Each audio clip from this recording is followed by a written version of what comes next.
Are you a big software guy, or are you kind of like pen and paper? I'm fairly old school. Like at work, I use Asana, and that's Okay. a good project management tool to, keep everything in there, all your tasks, what you got to get done, timelines, everything, etc. Everyone uses that, and I've never bit the bullet, but I feel like it's more for like teams where I don't work with a big team. So like, Not can you do it necessarily. like it's just a solo? You think? Oh, for sure. I think it would just be replacing your pen and paper or whiteboard. Like I'm very similar to that. I also use Notion a little bit, And I've where heard of like, that too. Okay.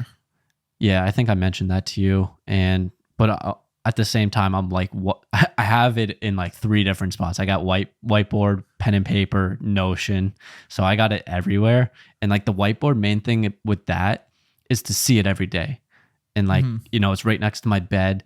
Whenever I wake up, whenever I don't know what I'm doing, I can just quickly look at my whiteboard. I know exactly what I need to get done. So it's just really easy to, just look at it and see what I got to do. I found that whiteboards. So I tried to use a whiteboard for the longest time, and I've always had this goal of having an office space with a massive whiteboard, like the size of a wall. But I don't have that right now. But I've tried to. I have a whiteboard. Just well, you can see it on frame here. But I use that. I tried to use that whiteboard, and I just found that it never worked for me. And the only thing that would work when using this whiteboard is putting like the long term goals up there. So That's like good. if you have a goal, make $1 million a year, you write that on the board. I found visualizing that and seeing that every day was better than, okay, finish so and so's video edit. Whereas erasing and scratching off, like you can you can't really cross off a whiteboard checklist because you just have to erase it to put something else on there. So Yeah. I found for me that putting the biggest tasks on there, your 1 year goal or your 5 year goal or your big business goal or something like that helps a ton. So do you put like tasks on your whiteboard then?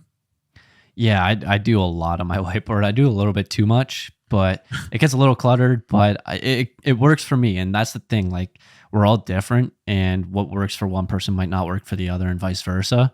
So for me, I do a lot of different stuff. I do my daily, or I don't, so I started doing power list. I do Mm-hmm. the weekly, what I got to do this week. I have my yearly goals. I have my monthly goal, and then I also, this isn't really time efficient, but I write out a calendar every month, and I just like write it out. And then what I'll do with my power list is I'll put the W or L there, so it's like good to visualize and see how I'm doing on a month scale.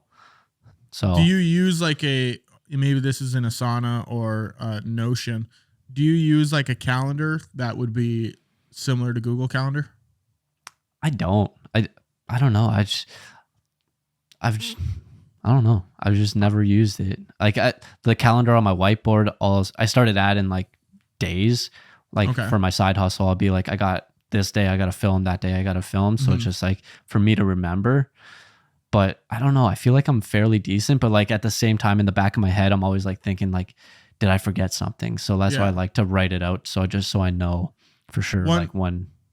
one strategy that I would recommend that everyone listening try, and it might not be for you, is that if you use Google Calendar, which I do, so we already talked about the time blocking, how each day I have like, okay, 8 to 8:15, I have to do my QuickBooks miles of the week that I drove last week. And then 9 to 10, I have to edit this video, 10 to 10:30 meeting.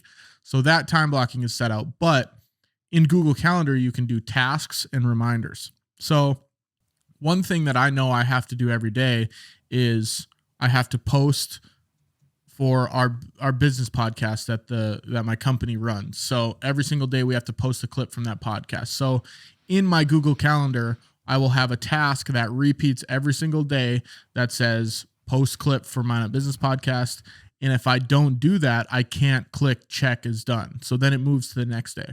So if you don't do these tasks, it carries over and it carries over and it keeps carrying over where it shows 15 reminders and it gets overwhelming. So I've learned that having these tasks and reminders plugged into certain days on my calendar, I can look at that at the day and be like, okay, what do I have to do? It might not be big tasks, but that's how I keep track of all the little ones. And that's all in Google Calendar. Yep.